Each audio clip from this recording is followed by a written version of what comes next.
مولا مولا مولا مولا مولا مولا مولا مولا مولا مولا مولا اعوذ باللہ من الشیطان الرجیم، بسم اللہ الرحمن الرحیم۔ جیسا کہ ہم ماہ شعبان المعظم میں وارد ہو چکے ہیں اور یہ مہینہ خوشیوں سے بھرا ہوا مہینہ ہے، ایسا مہینہ جس میں آقا حسین علیہ السلام، حضرت عباس علمدار علیہ السلام، حضرت زینب سلام اللہ علیہا، امام سید سجاد علیہ السلام، جناب شہزادہ قاسم و شہزادہ علی اکبر علیہ السلام کی ولادتوں جیسی بے شمار ہمیں عیدیں میسر ہوئیں، اور اسی مہینے میں سب سے بڑی عید اور سب سے بڑی خوشی جو ہمیں نصیب ہوئی وہ ہمارے آخری امام حضرت امام زمان علیہ السلام کی ولادت ہے، اور اسی ولادت سے منسوب امام کی یہ شب جسے ہم نیبہ شعبان کے نام سے یاد کرتے ہیں،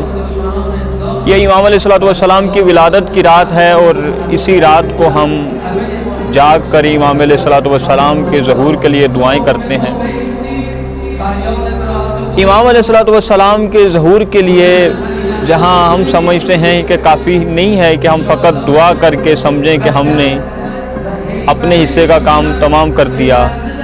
نہ، امام علیہ السلام کے منتظر کے لیے،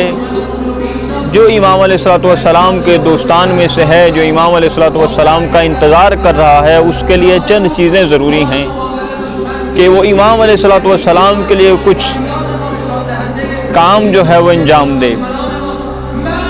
اگرچہ بہت سارے کام ہیں، لیکن ہم یہاں آپ کو ایک مہم نقطے کی طرف متوجہ کرنا چاہتے ہیں کہ باقی اعمال یقیناً کرنے کے لیے تو ہیں، لیکن سنگین ہیں، ان کے لیے ریاضت کرنے کی ضرورت ہے۔ کم از کم امام کا محب بننے کے لیے جو علامات بتائی گئیں، ان کے اوپر پورا اترنے کے لیے ایک لمبا عرصہ ہے کہ ہمیں کام کرنا پڑے گا، لیکن اس کے لیے بہت سارے علماء نے مختصر اعمال ہمیں بتائے ہیں۔ ان میں سے ایک چھوٹا اور مہم عمل جو ہے، میں اس کی طرف آپ کو متوجہ کرنا چاہتا ہوں، جو کہ آسان بھی ہے اور اسے اپنانے کے لیے ہمیں کوئی خاصی کوشش اور محنت نہیں کرنی پڑتی، اور وہ عمل یہ عمل ہے کہ ہم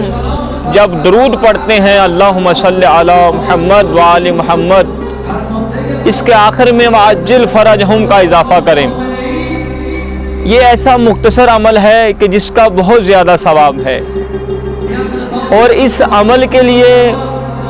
بہت زیادہ تاکید کی گئی ہے۔ خود امام علیہ السلام کہتے ہیں کہ اے ہمارے چاہنے والوں، اے ہمارے محبین، میرے ظہور کے لیے دعا کرو، اور اس ظہور کے لیے دعا کرنے میں ایک عمل یہ ہے کہ آپ درود کے آخر میں وعجل فرجہم کہیں۔ ایت اللہ امین غدیری، جنہوں نے الغدیر کتاب لکھی، وہ اسی کتاب میں لکھتے ہیں کہ یہ کتاب لکھنے کے لیے میں نے 1,00,000 کتابوں کا سرسری مطالعہ کیا، اور 10,000 کتابوں کا میں نے مکمل مطالعہ کیا، اور اس کے بعد یہ کتاب ہم نے لکھی۔ اور یہاں پہ صاحب کتاب لکھتے ہیں کہ جو شخص درود کے آخر میں وعجل فرجہم کہتا ہے، میں امین غدیری اسے اس کتاب کے لکھنے کا ثواب ہدیہ کر دیتا ہوں۔ اور یہ کتاب لکھنا بہت بڑا امر ہے۔ احادیث میں ملتا ہے کہ جو شخص اللہ تعالیٰ کے اسماء میں سے کوئی ایک اسم یا خدا کے ناموں میں سے کوئی نام، کوئی صفات اہل بیت علیہ السلام سے منقول احادیث یا قرآنی آیات میں سے کوئی آیت لکھتا ہے، تو جب تک وہ لکھا رہتا ہے تب تک اس کے نامہ اعمال میں نیکیاں جاتی رہتی ہیں۔ تو آپ دیکھیں اس قدر قیمتی کتاب لکھنے کا ثواب آپ کو ایک وعجل فرجہم کہنے سے ملتا ہے۔ تو ہمیں کوشش کرنی چاہیے جب بھی درود پڑھیں، درود کے آخر میں وعجل فرجہم کا اضافہ کریں، اور یہ اضافہ ہمیشہ کے لیے، کیونکہ اس میں ہمیں کوئی زیادہ محنت کرنے کی ضرورت نہیں ہے، جب بھی آپ درود پڑھیں اپنی زندگی کا وتیرہ بنا لیں کہ درود میں وعجل فرجہم کا اضافہ کریں۔ اللہم صلی علی محمد وآل محمد وعجل فرجہم۔